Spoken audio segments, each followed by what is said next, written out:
Buenos días estudiantes, ¿cómo están? El día de hoy les mando este podcast para que podamos empezar a trabajar algunos conceptos centrales de la segunda unidad titulada Semiótica y Lenguaje. En este audio en particular lo que vamos a hacer es trabajar las primeras cuestiones en torno al lenguaje. Vamos a pensarnos a nivel histórico, es decir, vamos a trabajar desde la antigüedad, cómo se concebía, cuáles eran las relaciones que se establecían entre el lenguaje y la realidad.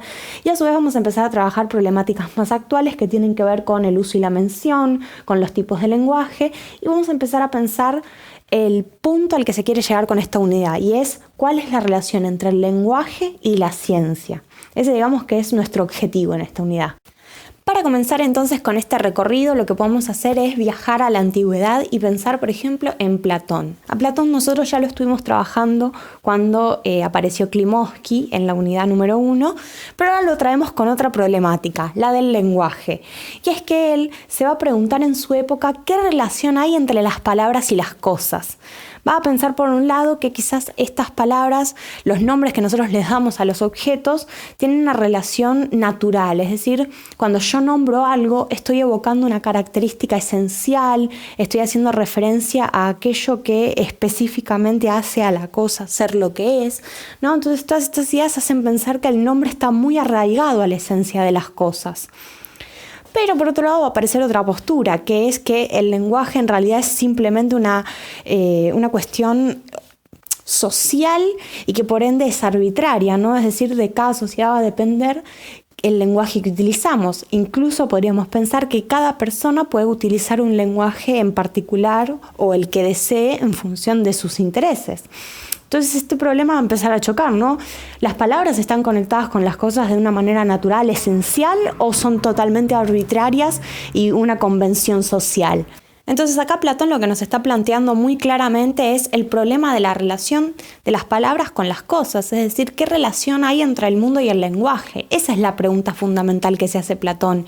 Y esa pregunta se va a ir arrastrando durante varios siglos. Él la respuesta que va a dar va a ser como una postura superadora entre esas dos ideas, ¿no?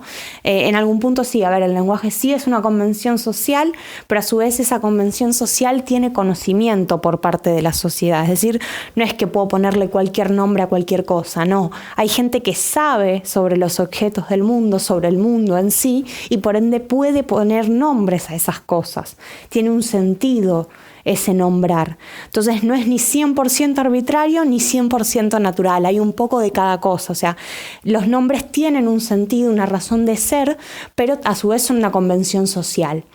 Y esta idea de la convención social, años más tarde la va a recoger Saussure. Saussure es uno de los lingüistas más reconocidos, para muchos es el primer lingüista, pero básicamente lo que va a plantear es eso, es meramente arbitrario el lenguaje. Hay lenguaje porque hay una sociedad que va a plantearlo. Con este lingüista se va a perder totalmente esa idea de que el lenguaje es natural o intrínseco en relación con la cosa, entonces ya los siguientes filósofos, pensadores y lingüistas no van a estar tratando de establecer esa relación, sino que ya van a tomar como punto de partida que el lenguaje es una convención social. Cuando empiece a aparecer esta noción, los filósofos, ¿qué van a intentar hacer? Básicamente pensarlo en función de contextos. Por ejemplo, van a haber filósofos que van a decir que en realidad el lenguaje tiene juegos y esos juegos van a ser en función del lugar en el que estemos. Otros filósofos van a decir que el mejor lenguaje es el lenguaje matemático, porque nos sirve para la ciencia, para describir el mundo, ¿no? Y así van a aparecer distintas cuestiones en torno al lenguaje que en realidad lo que tratan de hacer es pensarlo, pero en función de contextos o de la ciencia. Ahora bien, a lo largo de la historia han surgido otras problemáticas en torno al lenguaje, como por ejemplo la distinción entre uso y mención. Esta problemática simplemente lo que trata de plantear es cómo a veces utilizamos el lenguaje para hablar del mundo real y cómo a veces simplemente utilizamos el lenguaje para hablar del mismo lenguaje. Les doy un ejemplo.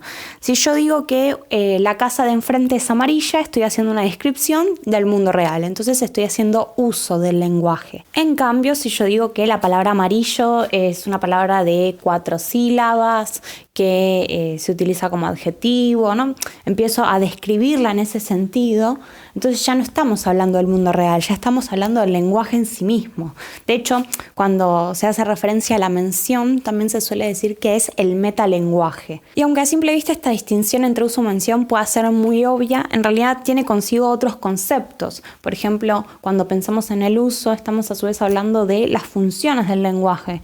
Yo con el lenguaje puedo expresar emociones, puedo dar órdenes, puedo describir un objeto, es decir, puedo decir cómo es una habitación, cómo es el mundo real, puedo expresarme a través de metáforas. Tiene muchas funciones el lenguaje y esas funciones se piensan dentro del uso, no dentro de la mención. Una vez explicados esos conceptos, entonces yo creo que ya podemos ir cerrando el audio. Quizás a simple vista parecen que son definiciones que no están conectadas unas con otras, pero créanme que a medida que avancemos con la unidad todo va a adquirir mucho más sentido y va a funcionar como una totalidad. Así que bueno, muchísimas gracias por haberlo escuchado y espero que les haya servido y que haya sido claro. Les mando un saludo enorme.